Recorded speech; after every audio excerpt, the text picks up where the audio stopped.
This episode is brought to you by Amazon Prime. There's nothing sweeter than baking cookies during the holidays. With Prime, I get all my ingredients delivered right to my door, fast and free, no last-minute store trips needed. And of course, I blast my favorite holiday playlist on Amazon Music. It's the ultimate soundtrack for creating unforgettable memories. From streaming to shopping, it's on Prime. Visit Amazon.com/Prime to get more out of whatever you're into. On this episode of Bantha Milk Podcast, there's somebody else here. Help me. Oh my God. Help me. Somebody else is here. What am I doing? What do I do? Who's that guy? Ooh. Intro music.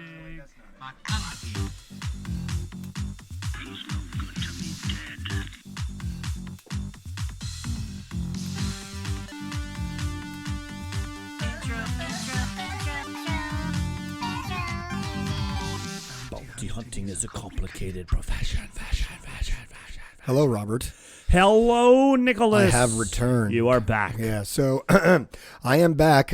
Most of my voice is returned with me. Last time we were ready to go for our premiere episode for a Skeleton Crew, and my voice abandoned ship. It was like the pirates, and it really was. Jumped ship, walked the plank. Did. Yeah, so walk the plank. It is back. I am back, and here we are. You know what I think it was? I think it was all those drones flying over Jersey. I think they stole drones. Lots of drones. Have you seen one yet? I mean, everybody and their mother has posted on Facebook, but I haven't gone outside to go look for them. My wife has seen one. My dad took a couple pictures over LBI. He saw like 3 or 4 of them. Okay. I haven't seen them yet. Yeah, they're all over the place. People are not tonight though. It's raining. Yeah. No drones in the rain. You know they're looking for AT-ATN. They are looking for AT-ATN because it doesn't exist. No. So they're like, or is it AT-ATN?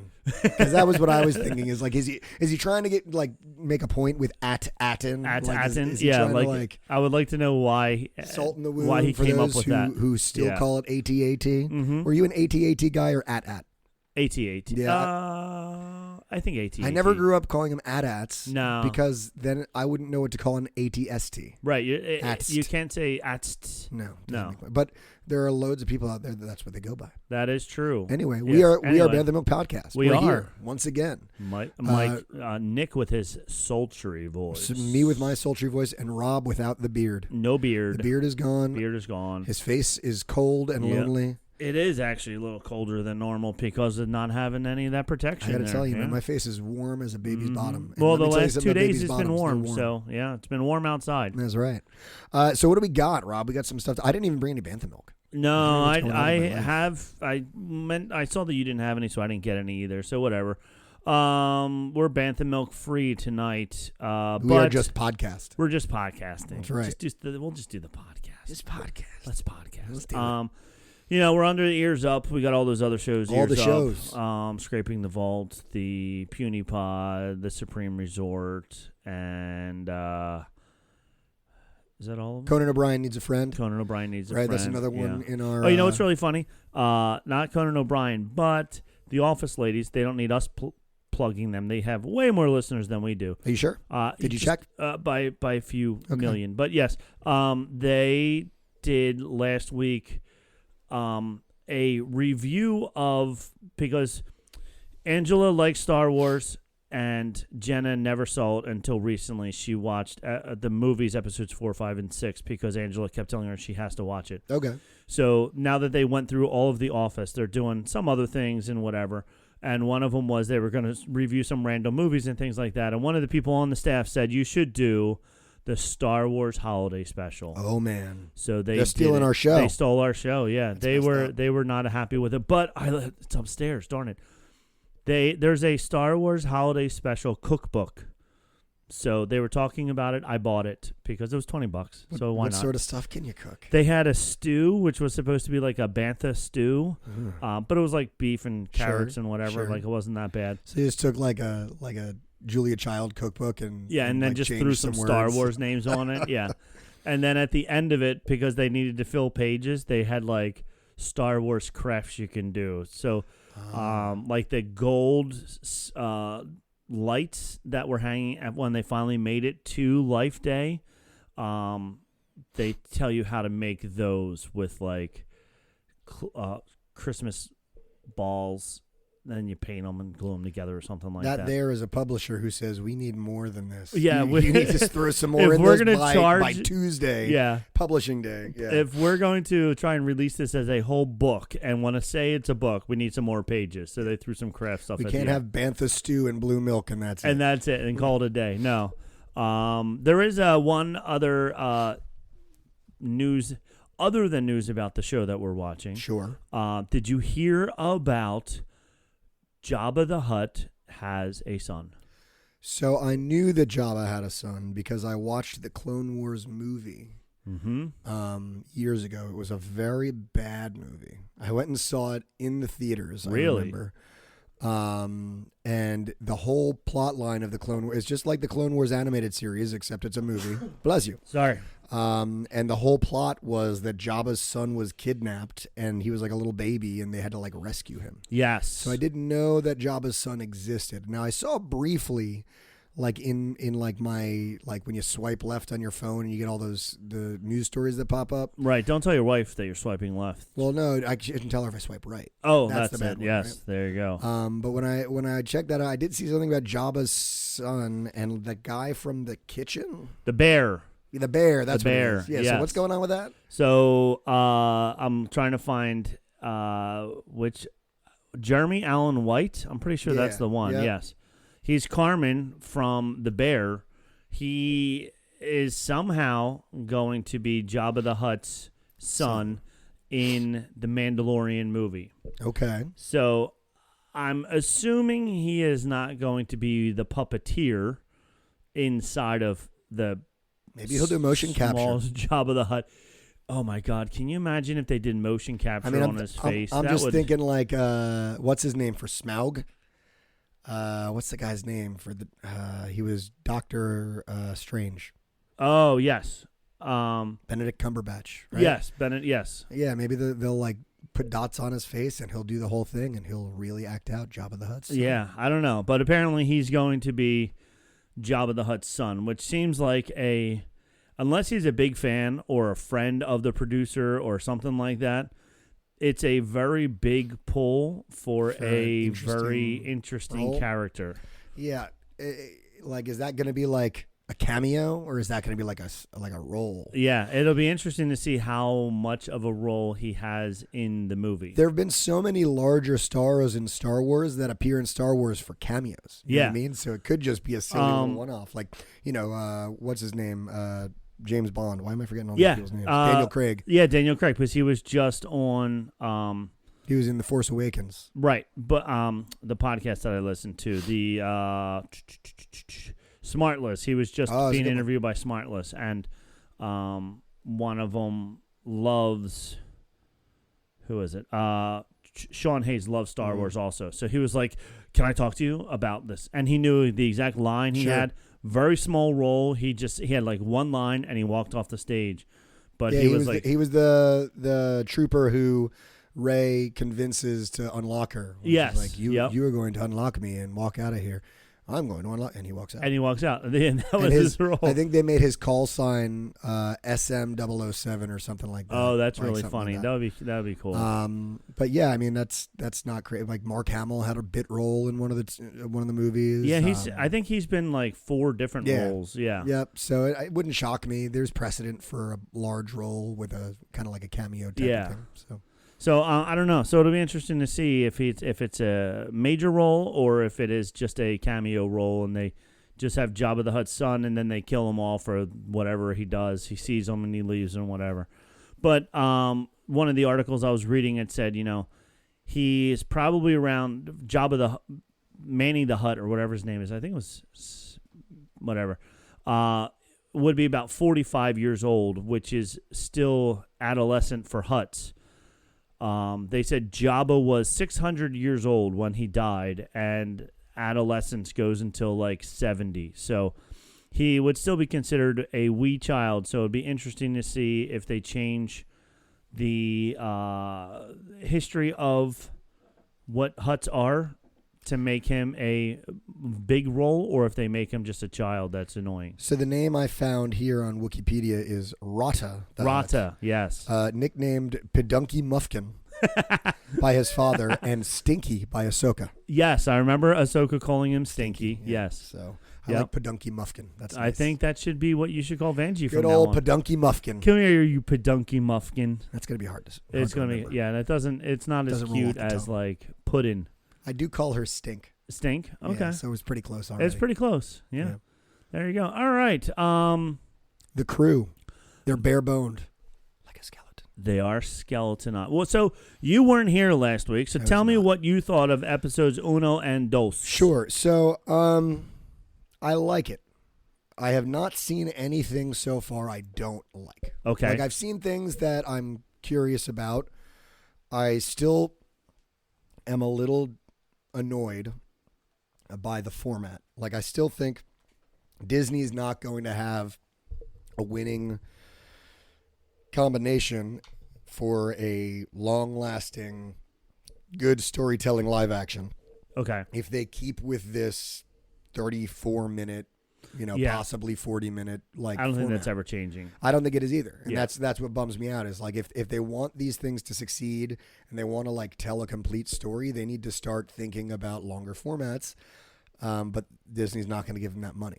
You know what I mean? I think that's streaming as a whole, because all streaming shows now are 8 to 10 episodes. Right. You're not getting anything. You're getting a 4-hour to 6-hour movie.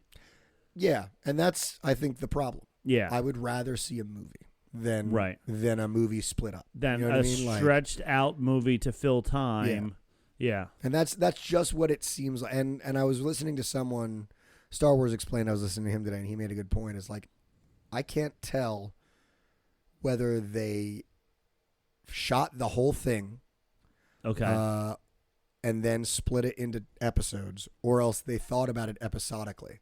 Because it doesn't feel like every episode necessarily makes, like, it's like we get to a spot and they're like, all right, well, we should probably cut it here. It doesn't necessarily feel like that, like each story's arc is specifically wrapped up. They're again, it just seems like one long story. The first 3 episodes have kind of felt like, just like in Mandalorian we've talked about, and they kind of felt like they flow together as one long episode. Right. And even like where episode 2 ended was a good, if you're going to stop, it was an okay stopping point. They got together. He said, I can get you out. Perfect. It's a little bit of a cliffhanger and whatever. Where today ended, spoiler alert, we're going to be talking about episode 3. Same thing. Like, they jump back into hyperspace. So it's, I think every hyperspace jump, if what they're going to do for the next 5 episodes is keep trying to find our way around the galaxy until we can hopefully get home. Right. Every hyperspace jump would be a good place to stop it. Yeah, I don't mind that. You know? I do think it's interesting what they're doing with the hyperspace jumps, where they're like showing this interesting back shot, and then as it pushes away, you see like all this debris, like swirling around behind it. Also, which in space doesn't make a whole lot of sense to me. I also, I don't know if you noticed the Pigpen ship. Basically, when they showed the ship that was tethered to the fuel line, as they're getting closer, and Jude Law says, "Not that ship."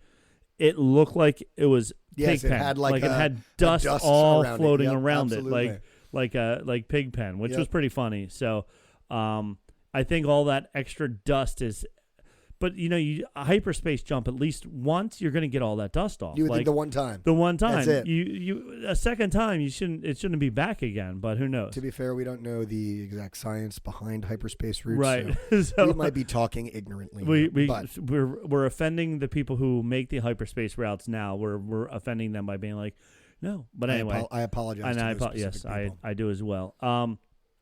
But if we were in Canada, we would say we're sorry. Sorry, I'm so sorry. I'm so sorry. I'm sorry. Yeah. But no, I like it.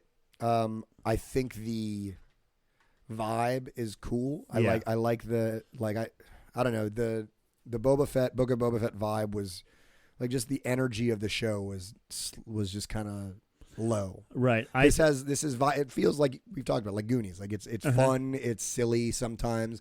I don't hate any of the child actors. No, they're doing a good job. They're doing like they're not amazing. It's not like Stranger Things quality. I don't think acting, but it is markedly improved from some of the other child actors. Yeah, no, I like it. I don't like the format we have right now, and I don't think that we're going to see any change to it. No, and I think once you accept that, you might be able to accept. Like I when we saw that it was going to be 8 episodes, I was like, okay, we're going to get a 4-hour story. Yep. Like that's all we're going to get. We're going to get, and episode 1 was much longer. It was probably like 43 minutes of actual screen time. It did stop at a weird spot, but it was fine because they did 1 and 2 together. So the fact that it stopped there was okay because the second one just started right after it. Right. But then the second episode was like 21 minutes. It was like just when you were getting into the episode, then it was like, okay, we found them. Roll credits. And it was like, oh, like that's where I was a little angry because I'm like, give me 10 more minutes. Yeah. Like season and series premieres need to be longer, especially series premieres, because there's so much exposition you have to get through before stuff happens. You have to set the scene. Yeah, that I don't think that means you get to skimp on the other episodes. Right, like it's not like you can borrow from that episode. Right, and that's what I feel like they're doing. Yeah. And I mean, what do they call the episodes that have really nothing to do with anything else? I forget what they call them. Bottle episodes. Yeah, bottle episodes. Like.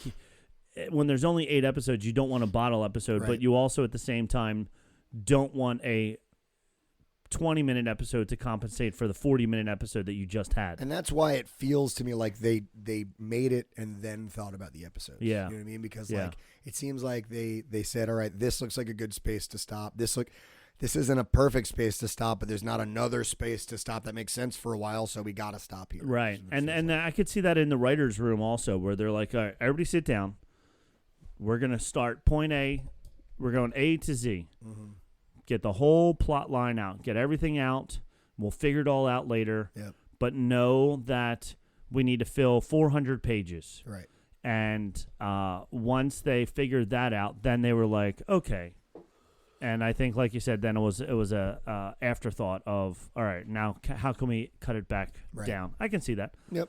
But yeah, no, all good stuff. Yeah. I enjoy it. I enjoy the characters. I enjoy the setting. There are some people who have been kind of complaining about the suburbs look of At-Atten. No way. I love the suburbs look of At-Atten. I love it. I love the fact that on one angle, it kind of looks like E.T.'s neighborhood. From another angle, it looks like Back to the Future's neighborhood. Yeah. I love how many different, and this is what I wanted to talk to you about either now or at the end, whenever, how many different 80s movie, TV show, even Captain EO references. I don't know if you saw that, the little red flying critter that was in the cage. Right. And then when they knocked over, it got the cage broken, it flew away. Okay. That was from Captain EO back in Walt Disney World in Epcot, the Michael Jackson ride/movie. I don't know if you ever saw it. In the 80s, it was in the 80s. There was a 20-minute Michael Jackson 3D ride show. Of course there was. Yes, called Captain EO, and that little flying thing was a part of that. So they even pulled from that. Did you I'm hoping you saw and picked up on the Cirque du Soleil actors from the holiday special. Yes. Yep. Yeah, that was fun. Yeah, the hologram. It was like a hologram, right?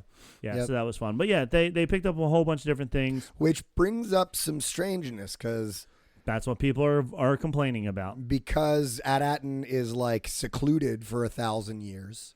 How have they gotten, hollow recordings of the holiday special, like was the holiday special that long ago? But it couldn't have been, right? No. Because it was after episode 4, right? Yeah.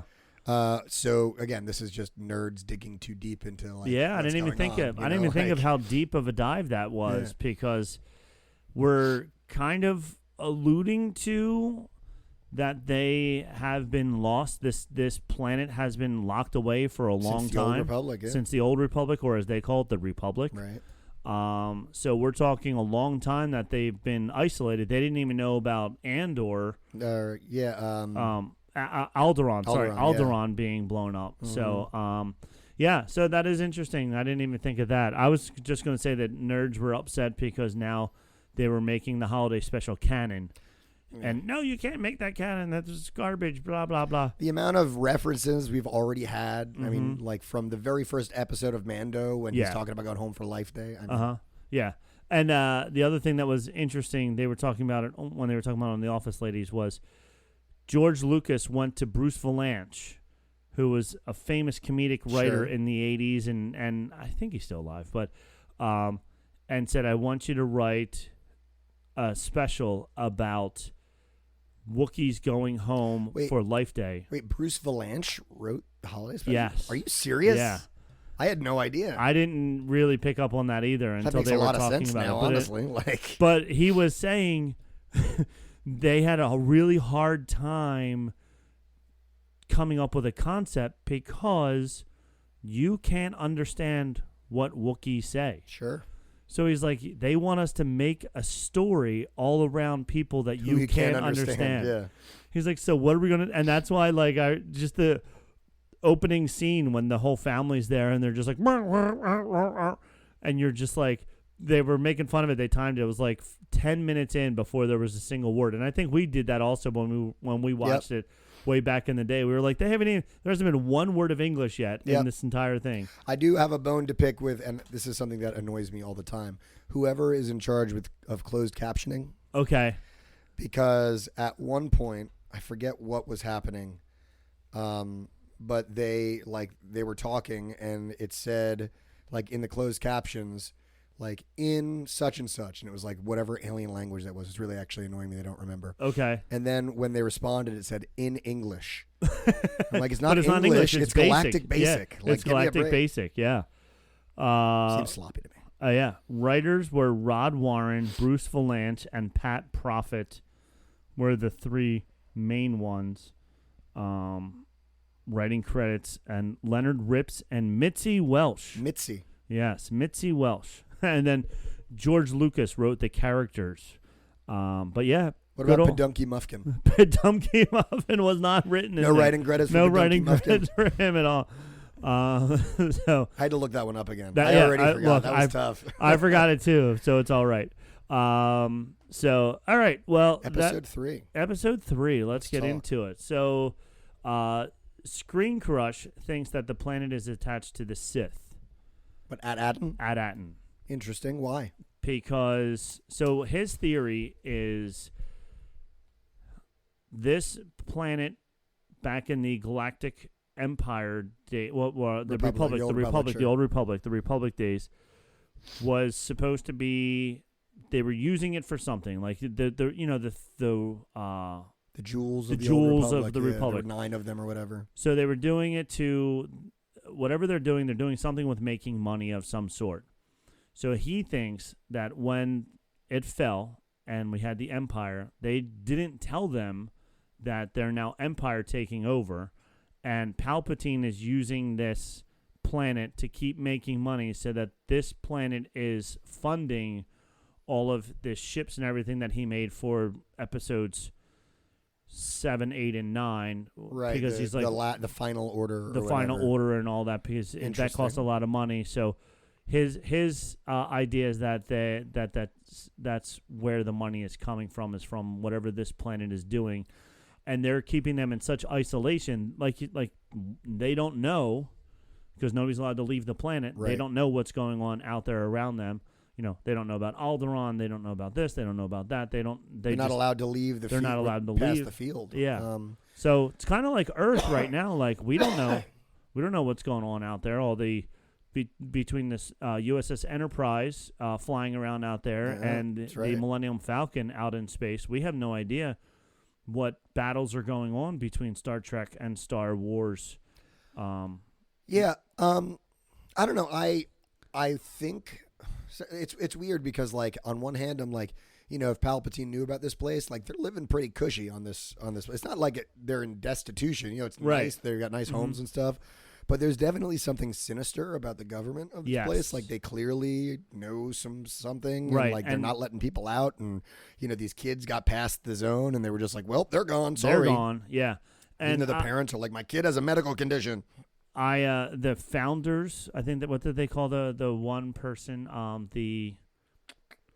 When the robot came and said, "Oh, the blank person," I forget what it was, not founder, not the whatever the president's title was of the planet, right? I remember, but who was this mysterious person, and is this the one person that knows what's actually going on out in the galaxy and stuff like that, and will we ever see them? He was also saying like, "Oh, it would be really interesting because at the end he feels that the peacekeeping robots are then going to be." Instead of peacekeeping, like enforcing. Oh, I think it's very clear that those peacekeeping robots are going to mess some stuff up at some point. Yeah, they're not so friendly. I don't get friendly vibes from them for sure. Have you watched what's the other space? It was on Netflix where The Expanse? No, the robot Lost in Space. Oh. Like the old Lost in Space, or the new Lost in Space. So I watched the movie with Matt LeBlanc in the 90s. Nope, not that one. And then I remember the old Danger Will Robinson one. Danger but Will I haven't Robinson, seen any of the new ones. So the new ones, this robot reminds me a lot of the robot in the new Lost in Space. Okay. So it'll be interesting to see what happens. But anyway, all right. So on this episode, we start off. The parents are worried. All the moms and the one dad are all sitting in the house, all worried.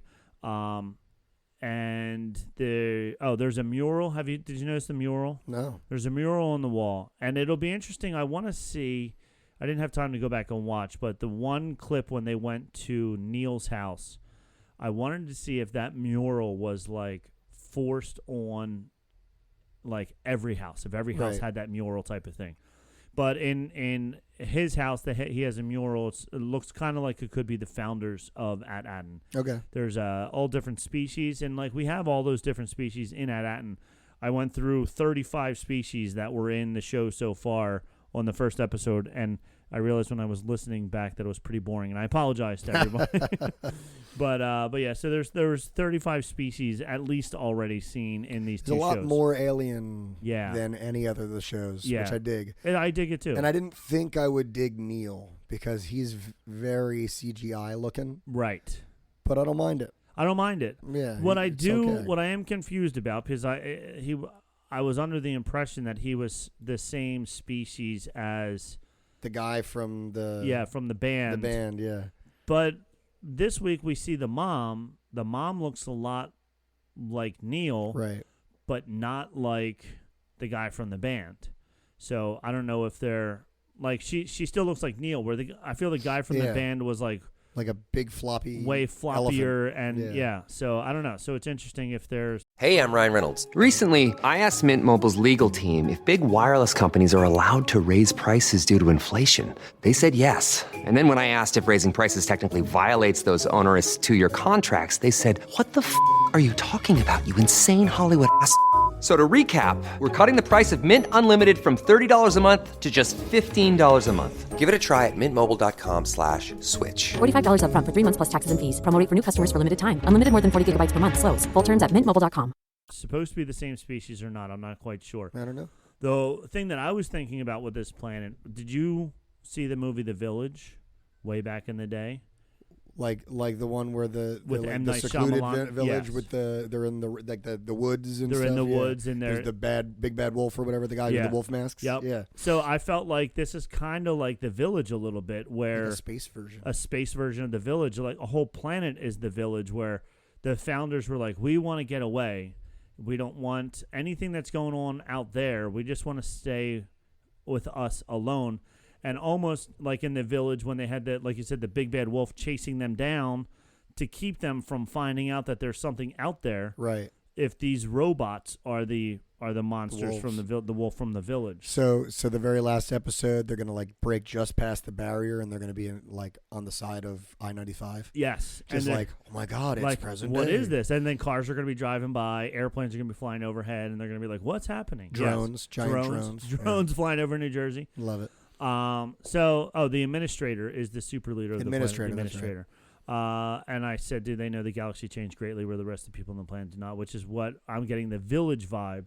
But, man, it's just me. Then we go to the asteroid. Then this is when we have the big escape where he says he's a Jedi. Yeah. But he doesn't say he's a Jedi. So I think what they're trying to do is make us wonder if he's like Bodhi. I think that was Bodhi from Obi-Wan. Right. Which I don't think he is. No. I think it's pretty clear he is actually using the Force. He has some Force powers, I think. But they've also been leaning into this like not Jedi using the Force thing. Right. So like... Is he lying? No. And he even says so. Like, I never said I was a Jedi. Except he did, like, he says I never said I was a Jedi, but earlier he kind of does hint a little bit more. Oh, he definitely hints at it for sure. But, like, you know, you can put yourself in his brain as this scoundrel, as like, no, but like I never really said it. You know, you said it, and I didn't tell you were wrong. I didn't say no. And I did say some Jedi-like crap to you. Like, oh, the Force. You're very perceptive about the Force. You know, only a Jedi could be perceptive about the Force. Yeah, so it's clear to me this dude is using the Force, but, you know, number one, he's clearly not a Jedi, but I don't think he ever even... Maybe he did. I don't know. We'll find out. But it doesn't seem like he had training. It just seems like something he figured out. I think he just probably figured it out because I don't know. I'm not just going to say I just think he just figured it out. I would bet his crew doesn't know about it. No. You know, because if he did, I bet that would be like a thing. It would totally be a thing. And the little bit that he can do is enough that you can do it without anybody knowing that you can do it. I mean, he's lifting like a key towards himself. He's making noises, distracting people. He's not like blowing people over with the Force. Or, no, he could definitely use it to his advantage. He could use it to cheat at cards or to do this or to do that or to like whatever, do scoundrelly things without anybody really picking up on the fact that scoundrelly things. I love that. It's a good word. That's a good band name. It is a band name without being able to actually anybody catching him. So. I also like how he's like they're trying to get out, and this is obviously the joke, but it landed. You know, like he's a Jedi, he's a keeper of the peace, and immediately as he's doing that, he's just beating the hell out of one of the guards, and he comes over out of the side, just like He also, I also like when he introduces himself when they're like, we don't even know if we can trust him or not, and he's like, hi, I'm what's his name, Janelle. He's got a long name. Yeah. Crimson Jack is the only one I remember. Crimson Jack. And then the kids, both the boys are like, I'm Neil, I'm Will. And he goes, there we go. Now we know each other. Like, it was like really quick. Like, and the boys are, as a teacher, you're like, you can see kids that you have that are like this. Yep. But the boys are so like willing to accept them. And the girls are very skeptical, which is what I like. KB... Later on, we see and Fern. Fern is definitely growing on me. I wasn't too fond of her in the first episode. Yeah, she's one of the ones who has like one of the lines she said. I remember going, oh, you know, it was just like very corny. Yeah, and but you know, it wasn't that bad, but it was like kind of like a great. But I think she's definitely growing on me. But the two girls, even last week in episode 2, they were like, don't trust anybody on this rock, and the boys are like, hey, what's happening? Almost, you know, and the girls are like, oh. And I said, do the kids not know about stranger danger? Like, I guess there's no white vans. There's no white vans in there. So we see the patrol droid, and it sounds the same as the probe droid did before. A neat little to do there. Uses the Force to get away from the guards. Did you notice the guards were like they first see the guard is electrocuting the guy in the cell for no apparent reason whatsoever. I was like, oh, this is a nice place. Not friendly folk. Not friendly folk. But then KB also can see, she was able to sense something, whether she had better hearing because of her prosthetics. She had the Geordie LaForge eye mask. The Geordie LaForge eye mask that she could maybe see through walls. She can hear things. I don't know. But she was like, oh, get back. Well, again, the parents also said something about her having a serious health problem. Okay. I don't know if you caught that. Well, they said that her life badge went off. So, yeah, she has some sort of alert on yeah, her life alert. But that I took that as Find My iPhone. But they also and this was like I had the subtitles on, so I caught this. But this was like at the very end of the scene where all the parents are like, I can't, what do you mean? Like they're all talking over each other. Okay. The one parent of KB says she has a very serious health condition. Oh, yeah. See, without the closed captioning on, you missed that. Yeah, so I wonder, I'm sure we'll see something about that. I mean, KB seems like the one character of like the kids that is the least fleshed out right now. Like, like I get that she's kind of following her buddy Fern and just kind of doing what she wants, but like, I don't know. We don't know much about her and what her deal is yet. Right. So I think that might come into play. Oh, yeah. See, without the closed captioning, you missed that. That's interesting. And then they jokingly said, oh, she must also be a Jedi. I think Fern said it. She must also be a Jedi because she could sense the droid coming. So that was interesting that she was still so skeptical of Jude Law. Then they after they get through the hallway, then they just gently walk through the middle of the base, like no big deal. Yep. Nobody saw them. Nobody noticed that the kids were back again. And I don't know if he used mind force on anybody or if everybody's just so busy with themselves that they didn't even notice that these kids are walking through the thing. Neil, you're not hiding Neil anywhere. No. Not much hiding a small blue elephant boy. No, not even a little bit. Even in this place where you have giant wolf men just walking around. Yeah. Yeah, a blue elephant boy will still stand out. But then as they're going, they pan up and they see how big the volume is. Right. And I was just like, oh. Like that was the thing in last week's episode, I talked about it a little bit. When they were being chased, the volume is like the size of my basement. So like trying to run through here, you have to like really stage the cameras in just the right way. And you could totally tell like they took 8 steps and then they were off camera right away. And it was like, But the same thing, like as it panned up, you just see giant screens basically of everything outside of the practical stuff that was in the first 10 feet. So that was a little disappointing to me. But then we get onto the Cinder, the Onyx Cinder, which is the name of their ship, the Black Pearl, kind of. It kind of is, isn't it? Yeah. And then I love Fern was like, that was easy. Yeah. It very similar. A little too easy. Just like Princess Leia said. Yep. Then the kids are like, oh, we need our droid. I was very happy about this because talking to my son last week, he was like, it's weird that they killed the droid off in 2 episodes. I was sure they wouldn't. And that is Nick Frost's character. That is Nick Frost's character, and I didn't notice this until someone pointed out to me. Did you notice his name? Yes, Smee, yeah, like which from, is Peter Pirates of Pan. Peter Pan, yeah, from Peter Pan. Peter Very Pan's assistant. Very excellent, yes. But he's perhaps my favorite character. I love his pirate accent that he has, and I love, first off, a lot of it is stop motion animation, which I love. I think it's really cool. And how hunched over like a pirate he is until he needs to stand up. Then he stands up and he's huge. Like, what was the girl robot in L337? Yes, like L337. How tall she was. I also think K2SO. Yeah, K2SO. Both of them. I think because he's so old, because this ship has been there for who knows how long. I think maybe he's hunched over because his joints and everything are just showing his age he's as got well. Robot arthritis. Yeah, he needs a oil can. So I think that's some of it. But I also do like, and then like the peg leg walk kind of thing that they have going with him. And he has this one cable that's hanging behind him in this episode all the time. I'm not really sure what this cable's going to, but he has some kind of cable hanging out of him. And he's got a very ugly rat living in his eye. Yeah, he's got like an eye patch, a rat living in his eye, as opposed to a parrot on his shoulder, which is pretty neat. But so knowing that it was Nick Frost, I said to my son, I was like, he'll be back. Don't worry about that, because they're not gonna. It's not like you have a big name playing Jabba the Hutt's son or anything like that. Nah, I'm not gonna do that. So he came back, or they go, you need to go get him, and because he was the leader of this group and he knew this rock really well, he was like, I'll go. But I did like, he was like, don't leave without me. And as soon as he leaves, Fern is like, we should immediately. Immediately. I was like, that was a good line. That was good timing. But he goes and he gets them. It was funny, the other droids that he saw. Yep. Yeah, you got the battle droid. The battle droid. Did we win? His head falls apart.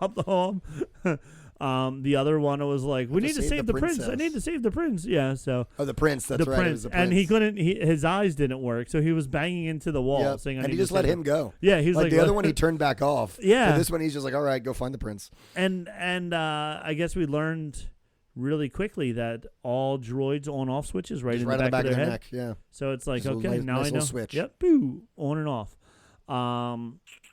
Fern says, I have a feeling she's going to discover something big, or something big is going to happen to her, because I feel like her character is going to have a good personal arc, personal story going along with it. So I'm happy to see what's going to happen with her.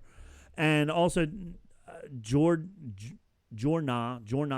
whatever his last name is. That's Jude Law's character is Jorna or something like that. Whatever. He does not like droids. No, he does not. And he's that's like a theme we got recently. Yeah, Mando doesn't like droids. So I wonder if he either fought in the Clone War. He seems he could have been young in the Clone Wars, which is why he could have been in his early 20s in the Clone Wars. Sure. Which is why maybe he doesn't like droids, but he was treating them like servants. Yeah. And that's definitely gonna like it. What's his name? Smee did not like it. No, he was not pleased about it. He was not pleased. Knocked the little bowl off the thing. He was like, "I'm not cleaning up after you." And then later on, Smee is like, he's watching him. And that was funny too. He was like, "I'm watching you," and he backs out of the room and he stands back into the room and he's like. And he said, "Tell me about them." And I like this line: "They're definitely from somewhere." Yes. And I tried to look it up because I was like, that line stands out way too much. It's got to be a reference to something, but I couldn't figure out what it was a reference to. But yeah, so they're definitely from somewhere. And then as he's getting the droid, E.G. Tiff is that animal, the character that came when he was trying to get the droids out. Before he got back to the ship. Right, his old crewmate. He interrupts him and starts asking him questions. And that's when Jorna was like, he was playing along a little bit, and he's like, just as long as nobody knows about this. Right. And that's when he was like, oh, yeah, it would be pretty tough if nobody knew. I might have to tell somebody. And then the next thing you see him leaving. So he killed him, but it was kind of like Anakin with the women and the children too. Just when you want to see him be angry, you don't see anything. Nope. So how did he kill him is the big question. Probably with that gun that he had there. And then there's a fun chase scene. I like the little chase scene of him flying the little skiff of some sort. Yeah. It was a little reminiscent of The Force Awakens when Poe and them are trying to get out and they're stuck to the gas cable. Yeah. Which is fine. I have no problem with that. It was kind of cool to see them jump to hyperspace and have it like backlash and smack into everyone. Yeah. That was pretty cool. Going all the way back to episode 1, the Fern, what's her name? Yeah, Fern, on her little bike.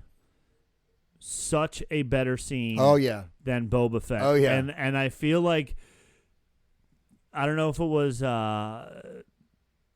George Lucas or the Wolf guy. What's the head of the Disney Star Wars? Oh, Dave Filoni. Dave Filoni or Happy, whoever it was. Happy. Jon Favreau. Jon Favreau. Thank you. My God, my mind was just not getting any of these names. Somebody was like, we have to make up for that scene. Yeah, we need to put a bike in, and it's got to move fast. It's got to move fast. And the very first episode, she's zipping around through right between the two buses and all that stuff. Like, I was like, this is a chase scene that we wanted. This is pod racing. This is pod racing. This is Wizard, Annie. They used that. They did use Wizard. And then so as the ship leaves, it's a big. He leaves that big mess. The recoil, everything is breaking. And Urkel goes up to Wolfman and he goes, "Did I do that?" I mean, he said, "Should we go after him?" And Brutus says, "This is another it's a weird cameo. He's not a cameo. It's not a one-off. No, he's got some, but not many. It's a strange spot. But I also feel Jaleel White really hasn't done much since Urkel. So it's not that he's hurting for money by any means, but it's like, okay, I'll do it. Yeah. I like Star Wars. Why not?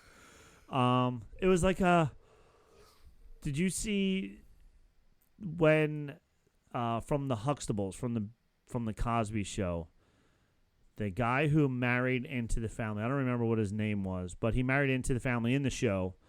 A couple years ago, somebody in northern Jersey took a picture of him. He was working at like a ShopRite or something like that, whatever the like healthy one of the stores are. I forget what they're called. But he was like working there, like bagging groceries and stuff. And it was like, what happened to Nick? He went from being on the Cosby Show to now working at a grocery store. I've heard a couple other Cosby alumni are also not doing so well. Okay, yeah, there's one of them, one particular one. Like at least one of them. Yeah. Not having the greatest couple of years. Not having the greatest, not in the past couple of years, the things kind of fell apart on him. Not so great there. America's Dad. Yeah. Not so much. Not as America's Dad anymore. No. Although, I mean, with a new America, he might be the head of family services or something like that. I don't know. Him and Linda McMahon helping things out. So, in one sentence, I'm getting rid of the Board of Education. I'm getting rid of the Department of Education. Follow-up sentence, Linda McMahon is in charge of Department of Education. So what's going to happen? But anyway, this is not a political show here. So then they finally escape, and he does say send a bounty on him. Oh, yes. And one of the ships that was in dock there was Hondo Ohnaka's ship. Oh. So Hondo's in town. Is Hondo in town? Is this before or after Hondo has the ship? We don't know. Interesting. But it is one of the ships that Hondo Ohnaka had. So it would be cool to see a live action Hondo Ohnaka. You do see him in Galaxy's Edge. Yep. So maybe they just pull that animatronic and just have him stand there and he just animatronics out all over the place. So they leave, and then they're in the ship, and Jude Law does his best Brad Pitt impression. He's hungry. He pulls out some MREs and makes up some blue food and has the entire meal as he's eating. And it was cute. All the kids are like, and you even hear Neil's stomach growl. Yep. They're all like, I'm hungry too. And hey, sir, I want some more. I want some more. And then he goes, oh, I made more for everybody over there. But it was interesting. If they are, it looked like to me they would have been like MREs or meals ready to eat, or like we saw Ray had the portions, just add water and they come back. So because if that ship has been there for a long time, I mean, I watched The Walking Dead. You don't want to eat food that's been sitting around for thousands of years. That is bad. But anyway, so then he's searching the ship because, you know, there's nothing else to do when the ship's in hyperspace. And I like how he stared at the captain, or I'm assuming it was the captain, the skeleton that was in the wall. And he pulled out the sword, looked at the knife, and he's like, "Oh, I'll take this knife." That's when Sneed comes back to him and questions him. And then the kids are talking about what makes their planet so special. And I thought this was pretty funny because the boys were like, the planet's boring. I don't understand what you're talking about. And they were talking about what their parents do. And they're like, well, my mom's an analyst. Analyst, says my mom. What does she analyze? What are they analyzing? That's a good question. Yep. And then then Jude Law comes back in and says, all right, it's time for bed in a typical, kid fashion. I'm not tired. Cut scene, they're sleeping. Katie's not asleep. And she shows how smart she and her computer are because she calculated the odds. Of him being a Jedi. Yes, never tell me the odds. Of him being a Jedi. And she says, there's no way you're a Jedi. And he says, trust your gut, not your head. And just like a good magician, he made the lights turn out. That's so, once again, leaning into he has some sort of force powers. I don't think he is faking it at all. Yeah. Then the ship comes to the moon. One of the moons of Jupiter, seemingly. I know, right? It looks like Jupiter. It's got the eye in the back. It's a blue, a blue Jupiter. But yeah. And we're always going to moons? Moons of Endor, this moon, other moons. Like the planets aren't good enough, so we have to land on the moons. Well, it's harder to land on a gas giant, I guess. I guess so. I don't know. What I liked about this scene, so it felt very spacey, like they felt like they were on the moon, not just a moon. It was like there wasn't a visible atmosphere or anything. And as they're walking through, we got a theremin. A theremin is a type of musical instrument. Oh yes, where it was making that fun, electronic, that like, sound, that eerie sound. It's a very specific sounding instrument, and like you have to really decide. I want to use a theremin. You know what I mean? Because it's like a very specific sound. It gives this eerie sort of like very simple but eerie sound, and I thought it really worked there. It worked very well there. Yeah. And then the scene looked a little, when you watch it as they're walking across, the first thing I thought was, oh, this is like E.T. Yep. Because now I'm looking for 80s movies, but it could also be very similar to Stand By Me. Oh, yeah. When they're walking through the woods and the moon is back there, where in this case the giant planet is behind them. Right. As opposed to E.T. where they're flying over it. This was them walking just like Stand By Me. So now we're getting in even more 80s movies. And at the end, there's an 80s movie that I thought could have been a reference. I didn't see anybody else talking about it, so maybe I'm the only one that saw this 80s movie, and I loved it. I know you're a huge fan of the 80s movies since you were born at the end of the 80s. Sure. So, yeah. So he tells the kids that his friend will probably backstab them. Sure. Which is what you're going to say when you're going to do the backstabbing. Right. That you want to make sure that these kids think that she's going to do it, so that way when you do it, you can defend yourself because she did it first. I told you. So then as we're about to meet this person who is a squirrel owl, by the way. Squirrel I don't know owl. what the hell she is. She's like a mix between a squirrel and an owl. Yeah, she has hands. She's cool, and wings. And a beak, but not really. And a small beak. I wanted her to tell me that 3 licks to the center of this. A one, a two, a three. 3 licks to the center of a Tootsie Roll World Pop. may never know. That's right. But she did give us a hint that she was a bird in the very beginning, because she says he has a whole flock of kids with him, which is a bird reference. It sure is. I was really hoping she was going to say a flock of seagulls. But that would have been another great 80s reference. Yes, it would have been. I wish she had a flock of seagulls haircut. I know. That would have been really good. But she's talking to someone with, and this is somebody's fanboy wish here, not an American accent. Yeah. Kind of like an Australian or a British accent. And he was like, I hope it's Omega.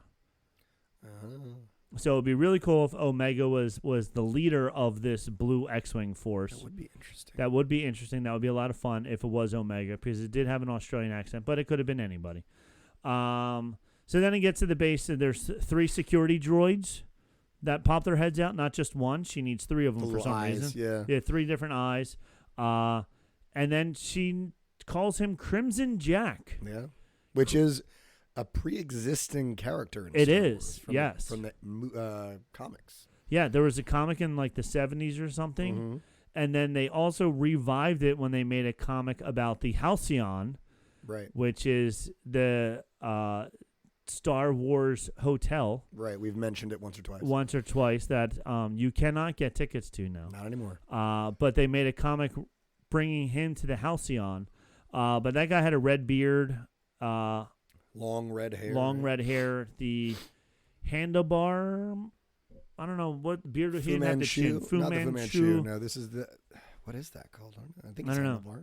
All right. I don't know, whatever. But the beard that goes up and over with no chin. Not like Jude Law. She has data pads stacked everywhere. Yep. It was pretty interesting, kind of like books of Ghostbusters, one of the scenes in Ghostbusters. She's voiced by Maybe. Oh, is she really? From Arrested Development. I did not it was realize Maybe. that. Yeah.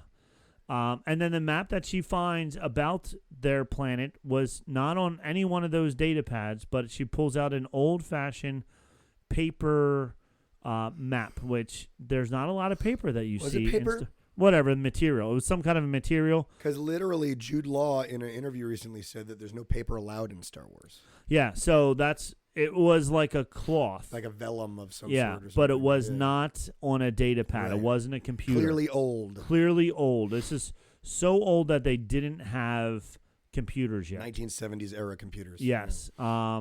With those old computers that she was using, my grandfather, the one that Jude Law shot, that had like the little screen on it, my grandfather had that computer. Oh, yeah?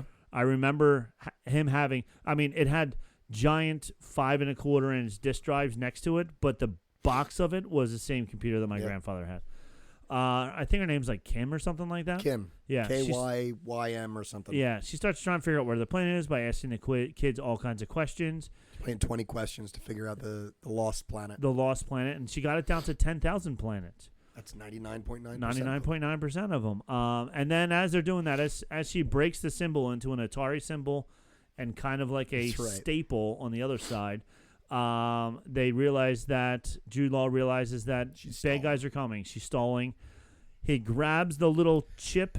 He like kicks the hell out of her too. He does for a little like bird. A little bird squirrel lady. Yes. He just beats the hell out of her. There was a lot of things wrong with this. Yeah, she held her own for a little bit, but like he's easily 4 feet taller than her. Yeah, man. He's got to have 100 pounds on her at least. At least.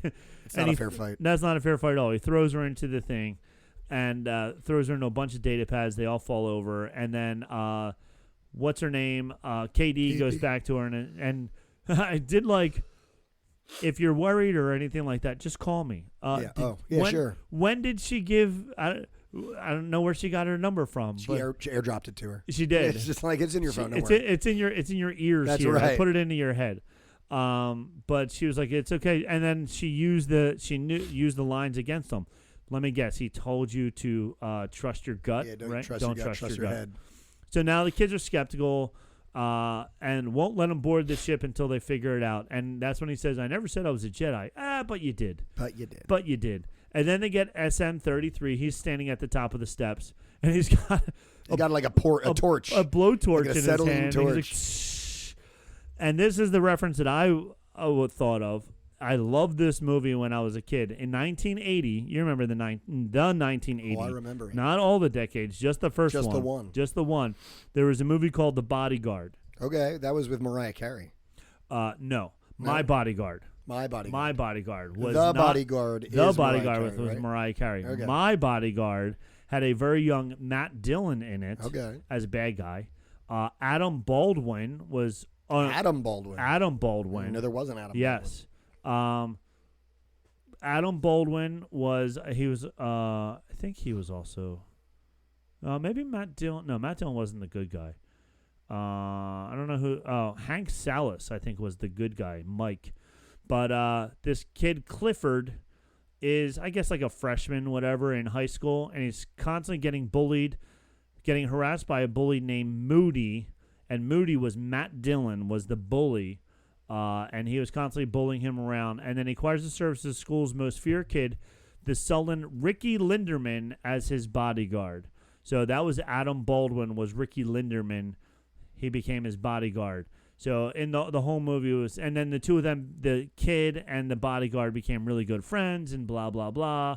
And it was like a coming of age movie. Two people from two different walks of life can actually agree and be friends. It's like Freak the Mighty. Kind of. You ever read Freak the Mighty? Nope. It's just like, it's like, this big dumb kid and this little scrawny kid who like become buddies, and the big dumb kid becomes essentially his bodyguard. Yep, that's pretty much what happens in this. Yeah. So every time they need start to get worried, Fern is like, right, SM-33, and then here comes her bodyguard, and he lights up his torch and all that stuff. So it reminded me of the movie My Bodyguard. So if you were born before 1980, you wouldn't get that reference, but you didn't. So whatever. And now he finally says, I'm just as lost as you are. Let's go find home, and I'll get you home, and then maybe there'll be a reward there for me. He's not telling them how special their planet is and how he wants to rob it of all its riches. And then KD says, "No, we're not working together. You work for us." Right. And then the X-Wing lands, and we see a new X-Wing pilot. He's nobody we've seen before. I was hoping he was going to be the guy from Kim's Convenience, and he wasn't. And that's when we also see when she says, "If I told you, you wouldn't believe me." Right. And that's the end. That's the end. Yep. So I thought it was a good spot to end. Yeah, it was. It made sense. It just, I don't know. It was awfully fast, I felt, even though it was in the late 20s of runtime before it got to credits. Right. So it wasn't a 20-minute, but it was like 27, 28 minutes. Yeah. But still could have been longer, or it could have been shorter, and we have, instead of a 4-hour movie, we could have had a 2-hour movie and just had like a really good movie. So I don't know. I'm kind of torn. Like you said, you don't like this format. Yeah. But I think this is what we're getting, so we just have to accept it. Yep. And like I said, as far as this format goes, I like this one much more than I like The Acolyte. The child actors are doing well. Yeah. And it just has a better energy to it. I just hope it has staying power and it continues to be good.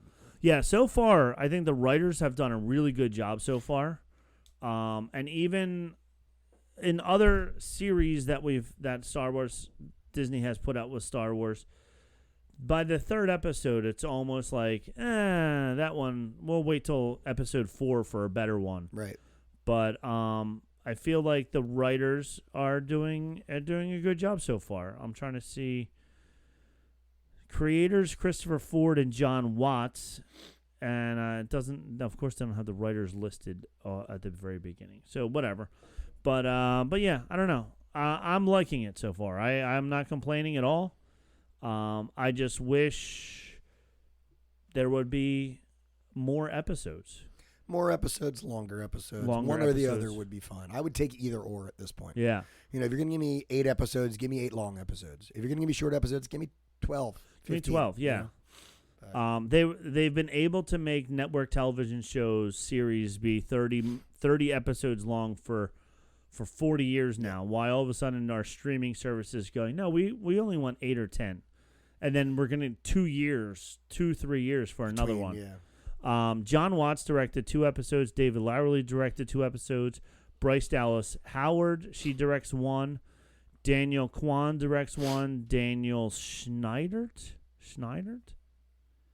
directs 1. Jake Schreier directs 1. And Lee Isaac Chung directs 1 episode. I know a couple of those people. Yeah. And Christopher Ford's a creator, written by Christopher Ford. He wrote 6 episodes. I love George Lucas, based on Star Wars by.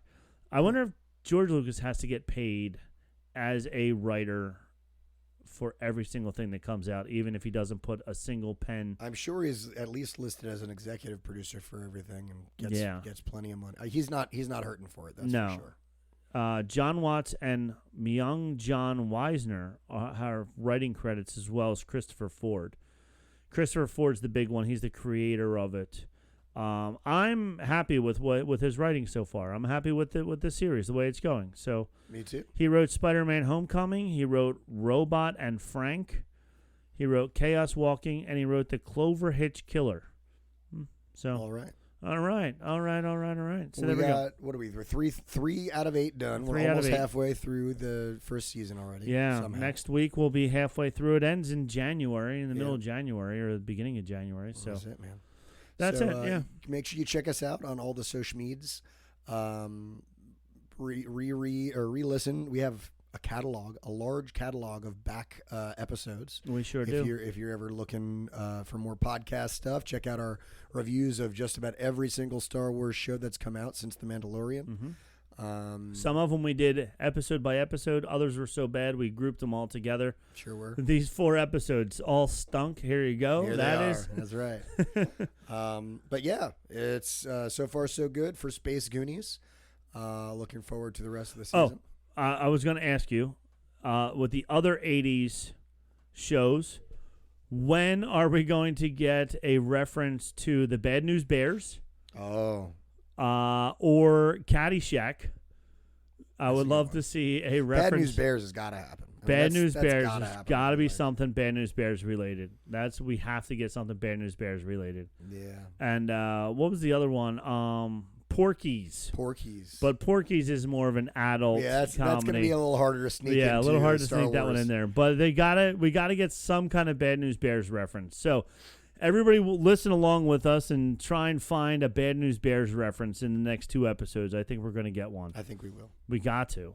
All right. I'd be very disappointed if we don't. If we don't, Rob will shave his beard. I will do that. I will post on social media how wrong it is. And he will shave the beard in protest. And shave the beard. It'll take a whole 15 seconds. Yeah, it'll be all done. I can use the electric razor on this right now. So there we go. All right. Anyway.